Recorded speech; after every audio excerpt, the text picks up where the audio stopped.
Klein und günstig oder trübt der Schein? Wie viele Forge-Punkte spart man denn durch den neuen Effekt Plünderabwehr? Und wann lohnt sich der Galaterturm denn nun? Diese und viele weitere Fragen klären wir in diesem Video.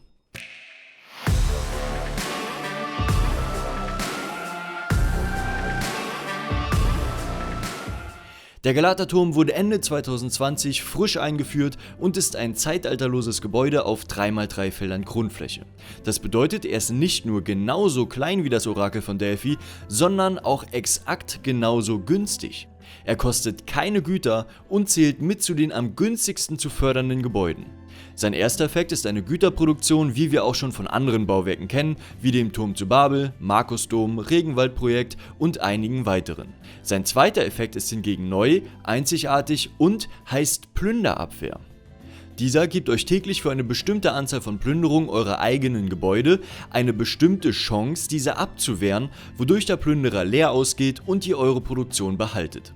Bevor wir genauer auf die Effekte eingehen, reden wir allerdings kurz über die Gewinnung von Blaupausen für den Galaterturm. Hier gibt es einige Besonderheiten. Zum einen könnt ihr keine Blaupausen über das Motivieren oder Polieren anderer Spieler bekommen. Dort erhaltet ihr nämlich immer Blaupausen eines Bauwerkes desselben Zeitalters wie das Gebäude, welches ihr motiviert oder poliert habt. Da der Galaterturm aber zeitalterlos ist, gibt es beim Moppeln auch keine Blaupausen dafür.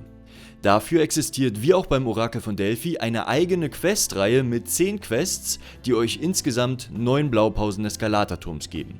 Aus den Diskussionen in den Foren lässt sich entnehmen, dass diese auch gleich verteilt sind. Bei abgeschlossener Questreihe habt ihr also definitiv ein volles Set Blaupausen. Die Questreihe erscheint nach aktuellem Kenntnisstand irgendwo im frühen Spielverlauf. Der genaue Trigger ist allerdings noch nicht bekannt und wird von InnoGames offenbar auch bewusst nicht genauer spezifiziert. Im Forum wird allerdings vermutet, dass sie erscheint, wenn das erste Mal ein Gebäude geplündert wird.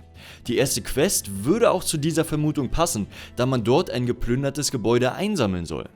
War man zur Einführung des Turmes im Spiel bereits über diesen spekulativen Trigger hinaus, so wird man die Questreihe auch niemals zu Gesicht bekommen. Die einzige Möglichkeit, Blaupausen für den Galater zu kriegen, ist dann durch Mäzenbelohnung beim Fördern anderer Galatertürme. So viel zu den Blaupausen, nun zum ersten Effekt, der Güterproduktion. Bezogen auf die Kosten bei einer 1,9er Archenförderung ist der Galaterturm vor der Moderne bis zu einer Investition von ungefähr 5000 Forge-Punkten der schlechteste Güterproduzent. Das entspräche ungefähr seiner 19. Stufe. Danach arbeitet er sich zwar ins Mittelfeld vor, aber so wirklich viel produziert er für seine Kosten trotzdem nicht. Nach der Moderne werden normale Güterproduktionen bei legendären Gebäuden verdoppelt, allerdings produzieren sie auch nur noch Güter aus 3 Zeitaltern unter dem eigenen. Das bedeutet, dass der Galaterturm immerhin schon mal nicht mehr der schlechteste Produzent ist, allerdings eben auch nur bezogen auf die Menge an Gütern. Gebäude wie die Boki Meiji produzieren nun zwar absolut gesehen weniger Güter, aber dafür sind die auch weiterhin aus dem aktuellen Zeitalter. Würden wir die Produktion theoretisch alle immer in das aktuelle Zeitalter im Verhältnis 2:1 hochtauschen, dann, nun ja. Immerhin gibt es kein anderes Gebäude mit einer so geringen Fläche, was überhaupt Güter produziert. Das darf man natürlich auch nicht vergessen.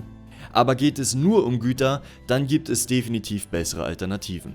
Wollt ihr einen detaillierteren Vergleich aller güterproduzierenden legendären Gebäude sehen, habe ich euch meine XXL-Analyse oben rechts in der Infocard verlinkt. Nur der Galaterturm ist da natürlich leider nicht enthalten. Jetzt zum nächsten Effekt. Die Plünderabwehr ist komplett neu. Sie besteht zwar auch wieder aus einer Anzahl an Anwendungen, nachdem der Turm geerntet wurde, und einer Chance, die bei jeder Anwendung angewendet wird, doch das Einsatzgebiet gab es vorher noch nicht. Habt ihr den Turm eingesammelt, wird euch die Anzahl des entsprechenden Levels in eurer Effektleiste gutgeschrieben. Werdet ihr nun von einem Spieler aus eurer Nachbarschaft angegriffen und durchdringt dieser eure Verteidigung, bekommt er die Möglichkeit, eines eurer Gebäude zu plündern. Das muss er nicht unbedingt sofort machen, sondern kann sich 24 Stunden dafür Zeit lassen. Das ist insbesondere vorteilhaft, wenn bei euch gerade gar keine Produktion fertig, also einsammelbar sind. Habt ihr aber gerade fertige Produktion, kann er dieses Gebäude auswählen und erhält normalerweise die Ernte, während es bei euch nur noch mit einem Blitz angezeigt wird und ihr nichts mehr ernten könnt. Hier kommt die Plünderabwehr ins Spiel. Steht der Galaterturm in eurer Stadt und habt ihr noch Anwendungen aus der letzten Ernte, wird in dem Moment, wo der Plünderer auf das Gebäude klickt, eine Anwendung abgezogen und zu der entsprechenden Chance des Levels vom Galaterturm ausgelost, ob die Plünderung abgewehrt wird oder normal funktioniert. Tritt die Plünderabwehr in Kraft, geht der Plünderer leer aus und das Gebäude bleibt unberührt.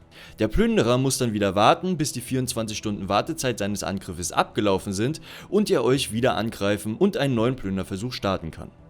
Sind bereits alle Anwendungen aufgebraucht, wird wieder jede Plünderung erfolgreich sein, bis ihr den Turm wieder erntet. Da stellt sich jetzt natürlich die Frage, lohnt es sich, ein legendäres Gebäude mit Forge-Punkten zu fördern, um zu verhindern, dass Forge-Punkt-Produktionen in meiner Stadt von meinen Nachbarn geplündert werden? Klar, man kann damit auch die Plünderung von Gütergebäuden oder meinetwegen sogar Münzen und Vorräten abwehren, aber das lässt sich ja nicht anständig mit den Kosten für den Turm ins Verhältnis setzen. Deswegen betrachten wir erstmal nur Forge-Punkte und ich zeige euch nachher, wie ihr das für Güter selbst ausrechnen lassen könnt. Und für alle, denen meine Beispielzahlen hier im Video nicht ausreichen, habe ich auch wieder eine DIY-Analyse auf meiner Webseite erstellt, wo ihr die Werte für eure eigene Stadt eintragen könnt, aber dazu später mehr. Das Problem bei der Amortisation des Galaterturmes ist natürlich, dass er nicht direkt Forge-Punkte produziert, die man den Kosten gegenrechnen kann. Was hier als Produktion zählt, sind eigentlich die Produktion von anderen Gebäuden, die ohne den Galaterturm aber geplündert worden wären. Dazu müssen wir natürlich erstmal wissen, welche Gebäude in unserer Stadt denn überhaupt geplündert werden und wie viele Forge-Punkte diese produzieren. Da der Galaterturm bis über Stufe 95 maximal 6 Anwendungen bietet, nehmen wir als Beispiel einfach mal 6 der aktuell besten Forge-Punkt-Produzenten. Ihr seht schon, hier ist die erste Annahme. Wir gehen nämlich davon aus, dass immer diese Gebäude geplündert werden und auch immer in dieser Reihenfolge. Das macht allerdings eigentlich nur Sinn, wenn ein Plünderer eure Stadt erwischt, wenn gerade eure ganze Tagesproduktion fertig ist. Dann würde er theoretisch natürlich immer das beste Gebäude plündern. Es wird aber nicht berücksichtigt, dass der Plünderer vielleicht gar nicht weiß, was das beste Gebäude ist oder eure Stadt überfällt, wenn gerade nur ein königliches Marmortor mit ein paar Münzen mit seiner 8-Stunden-Produktion fertig ist. Außerdem wird in der folgenden Rechnung auch davon ausgegangen, dass ein zweiter Plünderer auch immer das zweite Gebäude plündert, auch wenn der erste Plünderer abgewehrt wurde und somit das beste Gebäude eigentlich sogar noch frei wäre. Ganz akkurat wird diese Rechnung also schon mal nicht mehr, aber beim Galaterturm muss man für ein halbwegs allgemeingültiges Beispiel nun mal leider viele Annahmen treffen.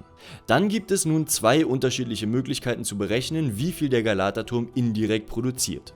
Die erste ist etwas einfacher, denn wir nehmen einfach immer die Anzahl Anwendungen des Turms, multiplizieren diese mit der Chance, um rauszukriegen, wie viele Plünderungen täglich verhindert werden und multiplizieren darauf dann noch die Durchschnittsproduktion der Gebäude.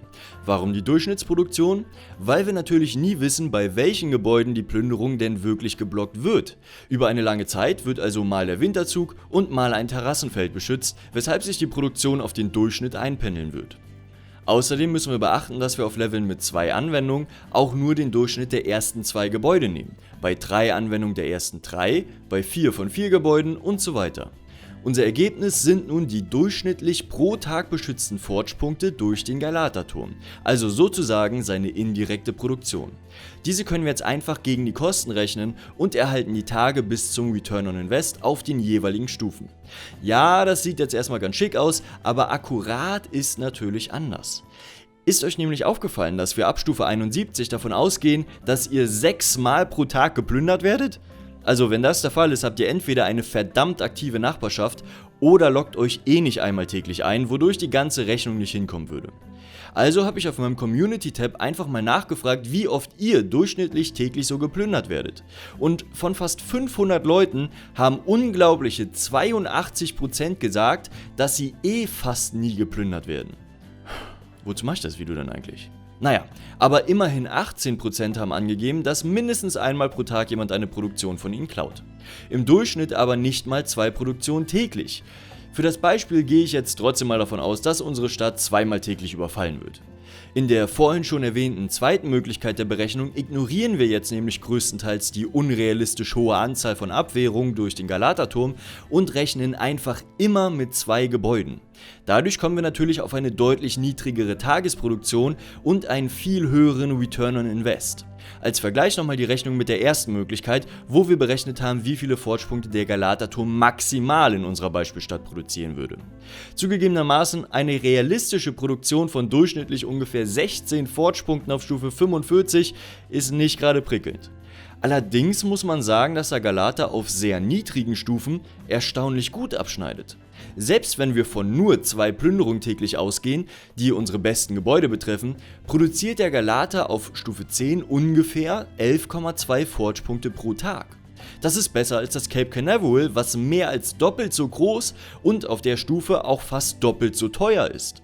Klar, das kriegen statistisch nur 8% der Spieler rausgekitzelt, aber besser als nix. Und wenn der Galata-Turm dann noch dazu beiträgt, dass eure Nachbarn eventuell die Lust daran verlieren, euch zu plündern, wo liegt das Problem?